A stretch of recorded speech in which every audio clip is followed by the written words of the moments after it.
La première étape est que, avant tout, de l'idée, comme tu disais, je passe à mon why. Donc la première étape est que si j'ai quelque chose là, je vais faire une pièce, je vais créer un livre. Premier travail, c'est parce que nous l'a créé. Et d'ailleurs, cette chose-là, pour vous dire toute la vérité, on pense qu'aujourd'hui, dans le monde aujourd'hui, il y a presque personne qui le fait. C'est pour ça que nous, on pense que why a de la valeur. C'est qu'André et moi, on s'est dit, mais ce passage-là, on a besoin de créer des conditions pour que les créateurs puissent vivre cette descente dans l'incarnation de manière protégée, avec un groupe, de manière bienveillante.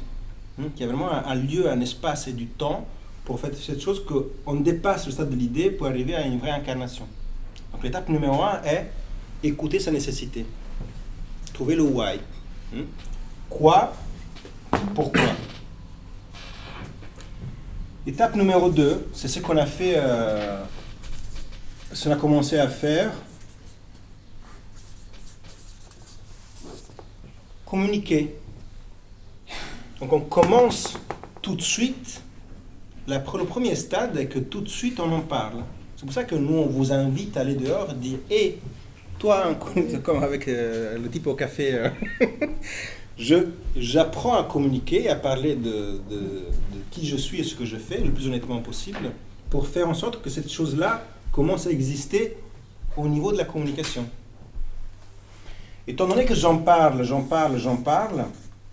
et d'ailleurs on verra qu'il y a un dossier, il y a un pitch, il y a autre chose, enfin, là il y a objets divers et variés. À un moment donné, il y a quelque chose qui apparaît, c'est ma famille artistique. C'est que j'en parle, évidemment j'en parle à tellement de personnes et un jour je tombe sur la personne qui effectivement fait partie de ma famille artistique. Alors que je n'ai parlé à des centaines de personnes. Jusqu'au moment où quelqu'un a mes valeurs, probablement ma blessure, probablement mon désir, mes ambitions, etc. En tout cas, on partage certaines directions là-dedans. Et ça crée une première famille. La famille, et là attention parce que ça c'est le moment fort de la journée, la famille produit un truc magnifique. Mais ça, vous rigolez, mais c'est la partie fondamentale de la matinée. Parce que regardez un instant, où vient l'argent là? Dans cette idée-là, tout de suite, exactement. Et c'est ça le piège pour nous.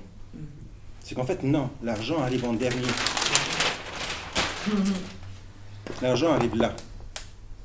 Alors, ça veut dire quoi? Et ça, les gens comprennent un temps pour en parler. C'est que la chose que nous, on remarque souvent est, et vraiment, j'insiste, je connais énormément d'artistes, de créateurs qui pensent comme ça. Moi, je pensais comme ça toute ma vie. Moi, je commence à penser comme ça un peu. Pour moi, c'est pas la bonne manière de penser, mais je respecte. Non. Mais je vais vous dire pourquoi. Pour moi, ici, il y a un stress. Pour moi, il y a un stress. Bien sûr.